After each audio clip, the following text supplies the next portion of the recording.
seja bem-vindo ao nosso programa Aras e Raças. Hoje vamos abordar um tema pouco discutido, mas muito importante para o reino animal e para os equinos. É a reprodução e transferência de embriões. Confira! Em uma égua normal, numa expressão corriqueira, podemos dizer que ela passa a vida prenhê e que o seu principal estatuto é a prenhez, pois tão logo se desocupa de um potro, já se prepara para conceber outro, ano após ano. Por isso, é tão importante identificar corretamente o período de cio desse animal. Ela quando está no cio, ela vai em direção ao garanhão, né? Ela ergue o rabo, tem um movimento de vulva, ela urina com frequência, né? Enquanto que ela, quando não está no cio, se chegar perto de um cavalo, ela vai se proteger. Né? Então é fácil, quem está no meio é fácil identificar quando a égua está no cio. Né? Geralmente ele dura de 5 a 7, 8 dias. Né? Depende de animal para animal. Tem animal que é mais rápido, tem animal que é mais lento. Né? Mas no nosso trabalho, a gente sempre trabalha para usar a inseminação ou a cobertura sempre mais próximo possível da ovulação. Porque a cobertura a gente entende que tem que ser feita uma vez só, tanto a cobertura como a inseminação. Porque cada vez que você insemina uma égua ou a égua é coberta, ela tem que elaborar todo o mecanismo imunológico dela para selecionar sêmen fértil e expulsar o que não serve para ela. Então, isso é um mecanismo que nas éguas jovens funciona muito bem, mas nas éguas já mais velhas isso não funciona muito bem. Então a ideia de você cobrir a égua dia sim, dia não, várias vezes, hoje dentro do meio já é uma coisa ultrapassada. A gente tem que sempre tentar fazer uma inseminação e sempre que possível próximo à ovulação.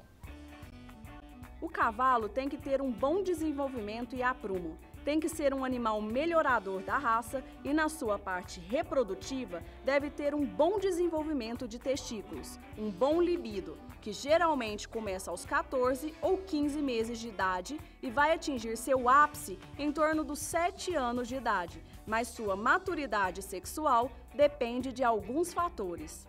A gente diz que a partir do momento que você já tem espermatozoide viável, o cavalo pode começar a ser usado, tá?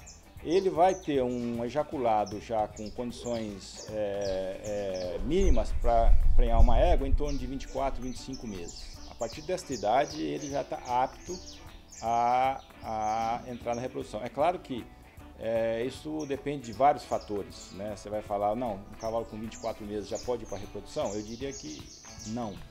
Né? Ele pode ser coletado e pode prenhar éguas, né?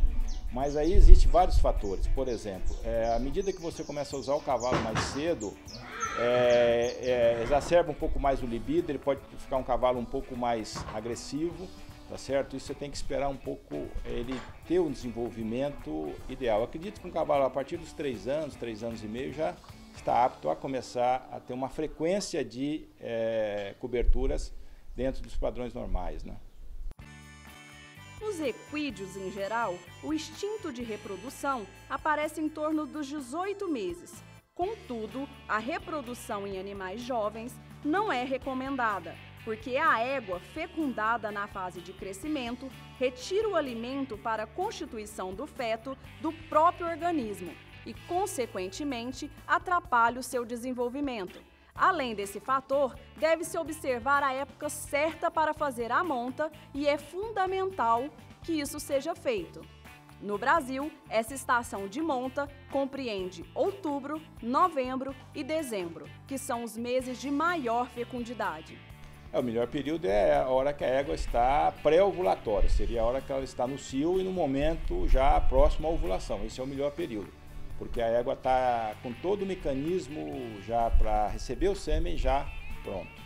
Em termos de limite fisiológico, é difícil a gente falar, porque os espermatozoides são produzidos diariamente.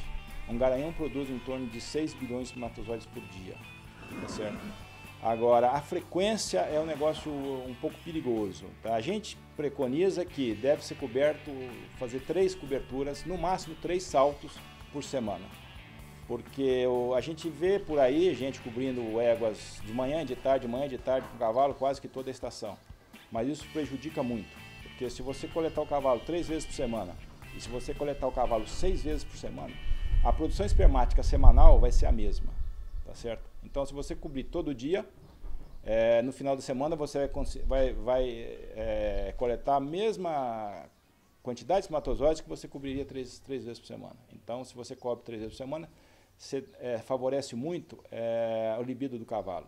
Porque se você começa a forçar o cavalo, começa a cair o libido do cavalo. O processo de transferência de embrião está cada dia em maior ascensão e ganhando mais adeptos, pois o índice de recuperação e fixação é alto e a relação custo-benefício privilegia os criadores.